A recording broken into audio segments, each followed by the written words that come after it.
This evening, I wanted to launch a new mini-series called Forgotten Colleagues. And the purpose of it is to go back in time and look through some of those scholars who have been overlooked and lost in obscurity for a variety of reasons. Sometimes because they weren't that notable at the time, sometimes because they had their hypotheses refuted in theory, but ultimately, for whatever reason, they no longer get the love and notoriety that they deserve. I wanted to start this series for two reasons. The first being a romantic reason, and the other a practical reason. The romantic reason first, I was talking to Professor Marcus Vincent, who is my supervisor for the PhD. And one of the things he said to me after I had a quite bad experience with a colleague in patristic studies, he said, "Look, there are going to be lots of people who give you stick, and you're going to face adversity if you want to break new ground in scholarship. If you want to raise controversial issues, if you want to make a change, and you're going to be on the fringe at least to start with, right? Every view or hypothesis has begun at some point on the fringe." And so he said, but we don't write necessarily for today. We write for future colleagues. We write for those who, in maybe 100 years' time, after we're dead, say, hey, maybe this guy was onto something. And I find this is true equally as much looking back in the past. And we're going to talk about William Cureton later, who's one of my heroes. But he's inspired me so much, and when he lived and he wrote, he had no idea this could happen. So I want to bring these guys back, in the hope that someone might bring me back one day as a fringe scholar. And the second one, and the more important reason, is a practical thing. As colleagues of mine and I have chatted, one of the things I realised is that we live in an echo chamber. I don't mean an echo chamber like the Twitter sphere or our Instagram and all the rest of it, or even our news. What I mean is that we only read scholars that we think are noteworthy. So whether they agree with us or not, we don't choose to read small timers. I appreciate that we all have time in our day and that's finite, that's fair. But equally, we forget that actually lots of little people, little viewers, little contributors might have something to offer as well.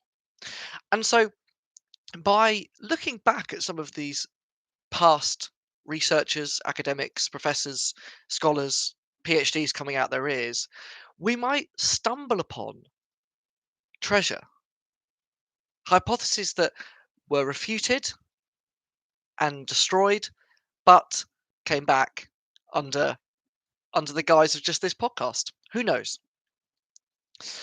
But that is the reason why I've chosen to kick off with William Cureton, because he fits all of the criteria that the Forgotten Colleagues miniseries is meant to be about.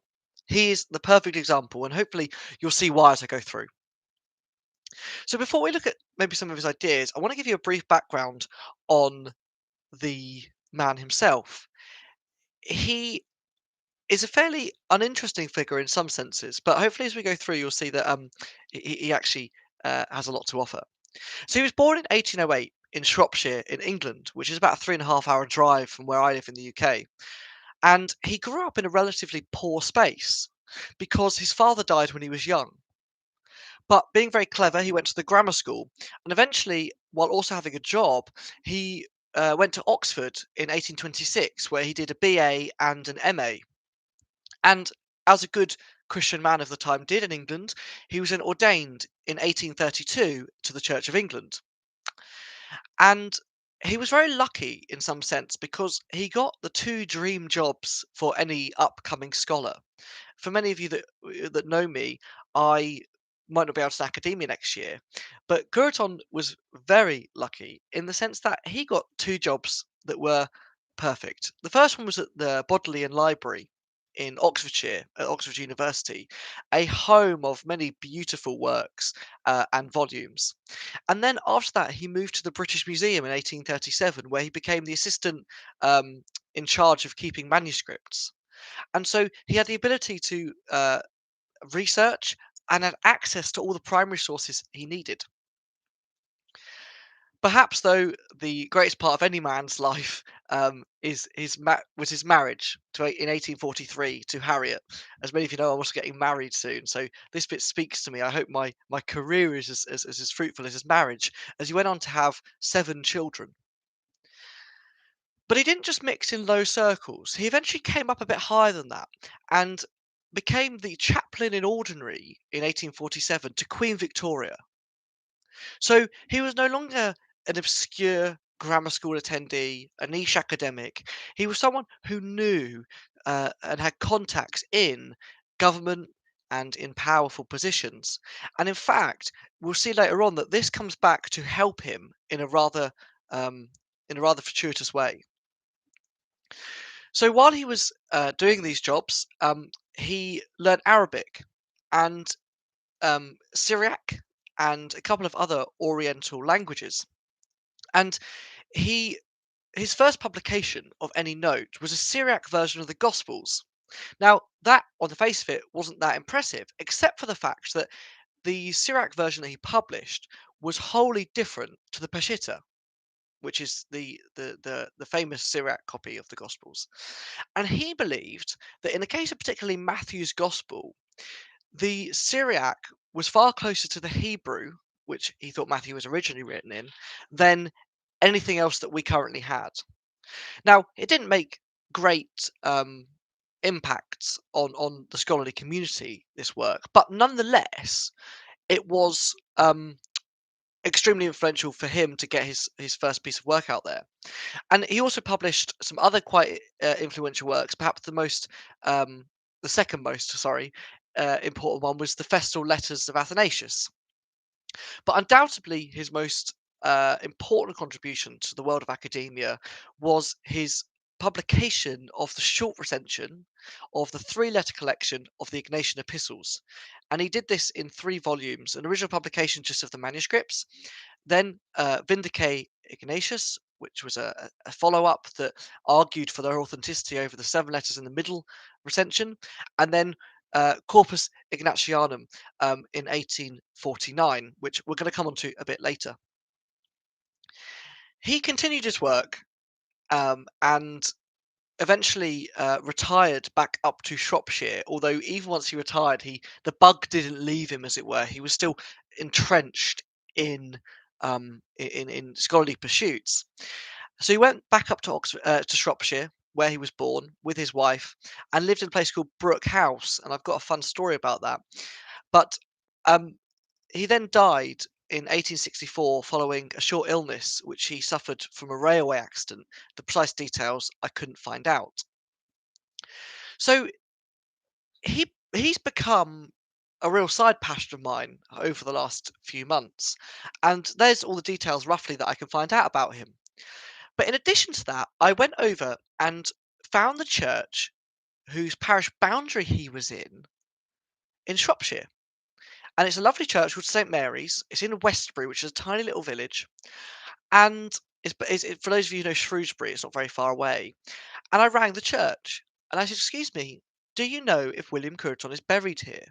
And a lovely lady answered the phone. She said, "I don't really know, but I know he lived here." And further to that, there's a street name just opposite the church called Cureton Close. So we know that he lived there. And we also know that he used to live in the old vicarage for that church. And one of the beautiful things about that is that the woman that I called also used to live in that house. It's been turned into flats, but she didn't know that he lived there either. So we're currently trying to find his graveyard, sorry, his tombstone in the graveyard. And when we do, I'm going to go up and take pictures of it, and I'll be sure to post them on all of my social media, Twitter, Facebook, etc. So he died, and he was outlived by his wife Harriet, who was presented at the funeral with a portrait of him by the community. They loved him so much and they thought he was such a good man that they paid the money to have a picture drawn of him, which I have a copy of here, and I hope that sort of shows up on the screen. All right, and next to it you'll see a letter which I purchased last month. Now, this letter is the only work I can find, or only signature of Cureton I can find at this moment, um, that he has ever written. And it's a letter that he wrote to someone who's interested in buying one of his most influential books, the excuse my Latin pronunciation here, the Spic Elegium Sicarum. And this guy reached out and said to him, "Hi, where can I buy your book?" And Cureton responds with this hastily drawn letter. So it's the only one I can find, and I saw it, and it was only £30. I thought I need to have that. I'm a poor student. I haven't got any money, but I'd rather not eat for 2 weeks and have this. Just because I am eating, don't worry at home if mum's listening. But you see the point, right? This is a special thing, and so I bought it, got them doubly framed, and now he's here. One of the things that I love, though, is that he was clearly loved when he was alive, both by his wife. I can't find any information out about his children. I'd love to trace his family line, but the fact he was loved so much by the community, is quite is striking to me. So, with that short biography then out of the way, let's get to some of the meat of this great um, work that he produced on the Ignatian epistles. I want to tell you the story though from the beginning, and I'm sure a few of you might have seen my videos on History Valley or other podcasts where I've talked about the Ignatian epistles, but we've never talked about how this Syriac recension came to light. And the reason for that was because I didn't think it'd be that interesting to people. However, it turns out that apparently, according to some of the people that have reached out to me, this is exactly what you wanted to hear about. Where did the manuscripts come from? What's the story behind them? And how do we know where they came from and all the rest of it? So I thought I'd share with you, um, in a summarized version, the words of Cureton in this book, Corpus Ignatianum, as he tells it, because it's the most special account of any discovery I've ever seen. But before that, we've got to jump almost 150 years before Cureton begins his work with a man called Dr. Fell. Now, Dr. Fell was around in the 1670s, and he wanted to find more manuscripts for the Ignatian epistles. He knew they were out there because the Metropolitan of Sober, a man by the name of Ebed Jesu, wrote that he had seen them and that they were around. So Dr. Fell really, really, really thought, I know these are out there and I want them. And so he reached out to Robert Huntington, who was in Aleppo with the British government. And Huntington obliged with great zeal and wrote to two of the Eastern bishops asking them if he knew of their whereabouts.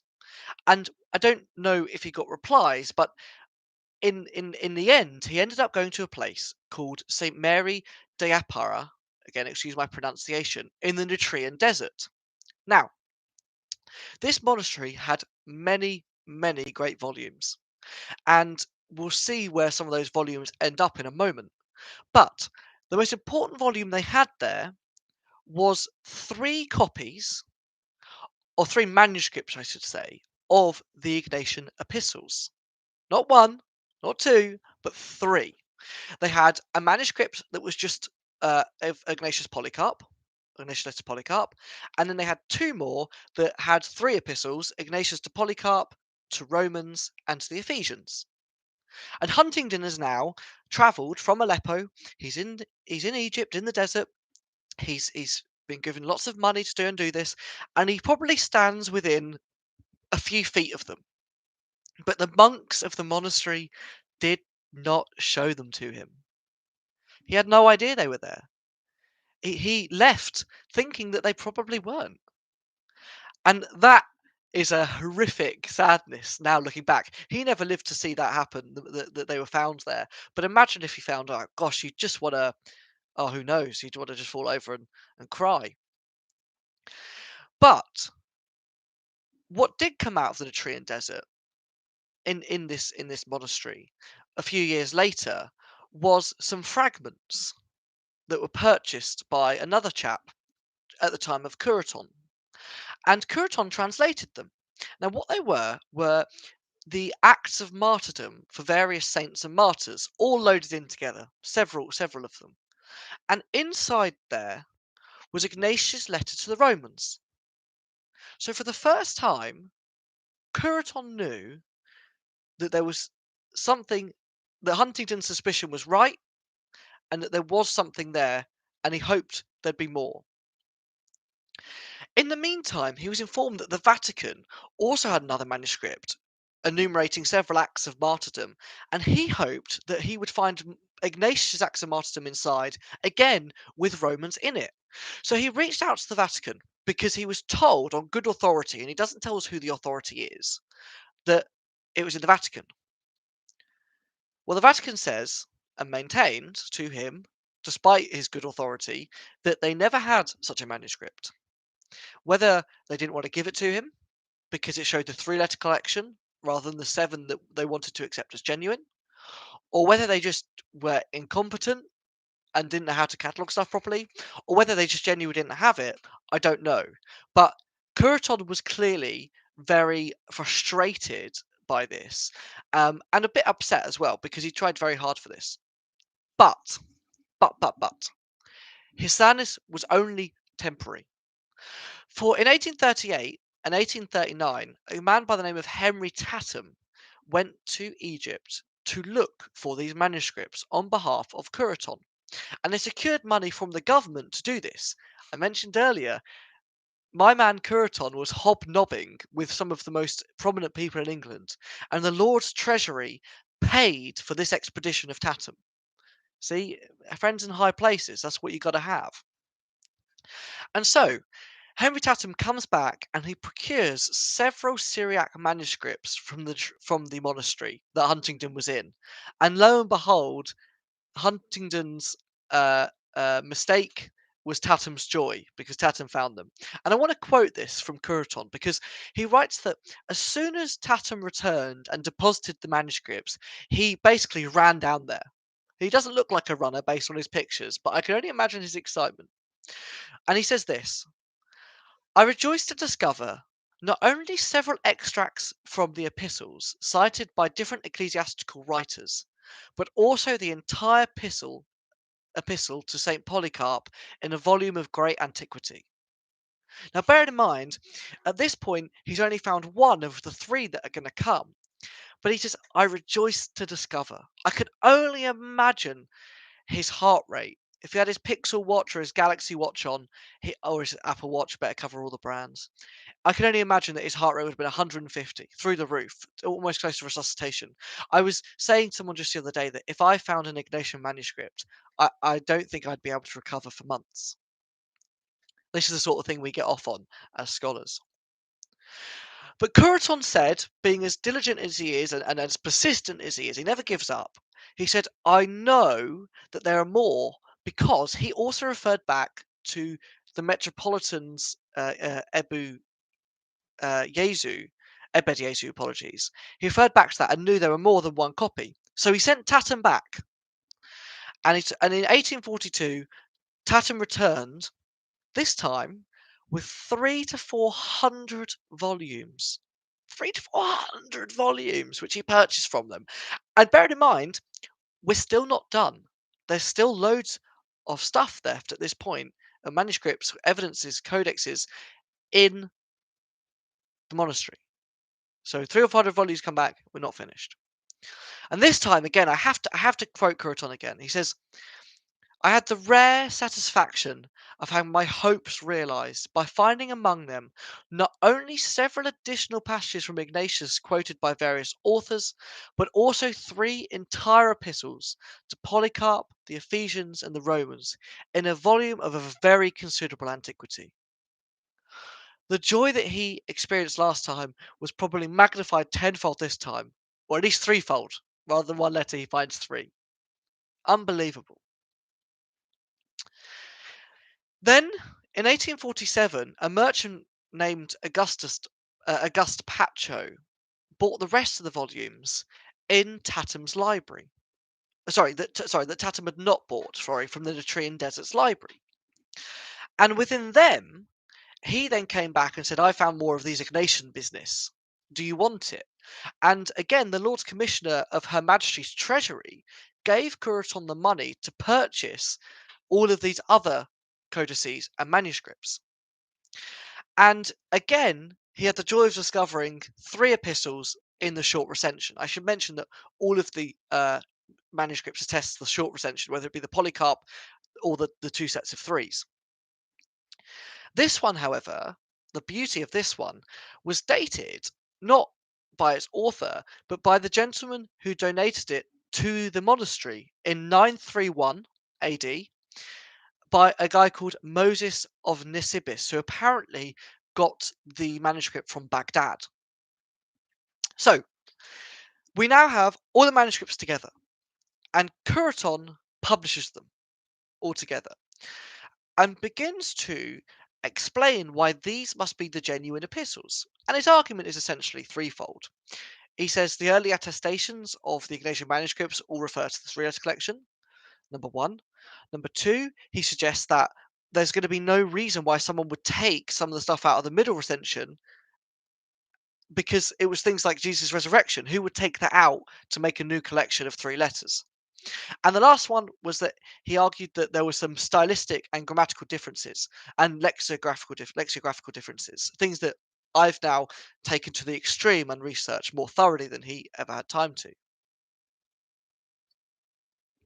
And so, for a short time, Cureton's thesis was accepted. He did really well. Bunsen, Lee, Christopher Wordsworth, they all backed him. They all agreed.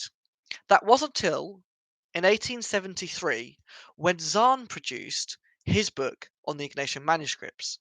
Now, by this point, I should say that Cureton had already passed away 10 years earlier in 1863. So he never lived to see his work be destroyed and disrespected. Well, I won't say disrespected per se, but overthrown as the consensus. And Zahn essentially argued that there was good reason to believe the middle recension based on some commonalities and similarities between parts that are exclusive to the three-letter collection and parts that are exclusive to the seven letters. And he says, well, it's quite clear that they're from the same author. But the real work to crush Cureton and make him the subject only of mere footnotes, if he's lucky, by future scholars, was that of J.B. Lightfoot. And in 1885, he published 3 volumes in several parts to each volume as well, against Cureton and the Ignatian epistles in the three-letter collection. He argued, very ineffectively in my opinion, that similar to Zahn, there were stylistic elements that were all over the Ignatian epistles, and he gives a 17-page list of similarities between the two collections. And some of these connections of thought that he suggests are barely even that. Some of them are literally just one word the same, and it won't even be a significant word. Others are a bit more convincing, but not enough. He also tries to argue that it's the 7-letter collection that's attested rather than the 3, i.e. the middle over the short recension. But again, I've shown in my thesis that this comes up short. But regardless of all of this, Zahn and Lightfoot and their consensus has for the last 50 years now been the consensus. Every scholar who has dealt with the Ignatian epistles since Lightfoot, with the exception of maybe 2, a guy called Robert Joly and Marcus Vincent, and now me obviously, has only considered the Ignatian epistles in the middle recension of the 7-letter collection. Whether they believe them to be forgeries or the genuine article, nobody has ever looked at the epistles individually, looking at the merits, styles, lexicons, grammar of each one on its own, and treated it as an independent article. For everyone else, they rise and fall purely based on the middle recension. Now, I mentioned the other day in a podcast I did with Jacob that actually the middle recension of the 7-letter collection doesn't actually exist, except in the fantasies of those who wish to advocate for its authenticity. Because if you want to find the middle recension, the only codices or manuscripts, that we have of it don't just attest the 7 letters. 6 other letters are attested alongside them. So when people say, it's a 7-letter collection, yeah, but hold on, because no manuscript ever just attests 7. They always pair them with the other 6. Additionally, if you ever want to find 7 letters just on their own, i.e. the 7 that are perceived to be genuine, they are only attested in the long recension, not the middle. So what you have to do as an advocate for the 7 letters is amalgamate the manuscript evidence to suit your agenda. There is no manuscript that attests their version of the epistles. And further to that, Lightfoot on several occasions even argues against the 7-letter collection and the middle recension on certain readings, choosing the reading of the long recension or the short recension, or even the Arabic recension or the Simeon Metaphrastes recension. Even he cannot choose sometimes which one he wants. And so this is where we are now with scholarship.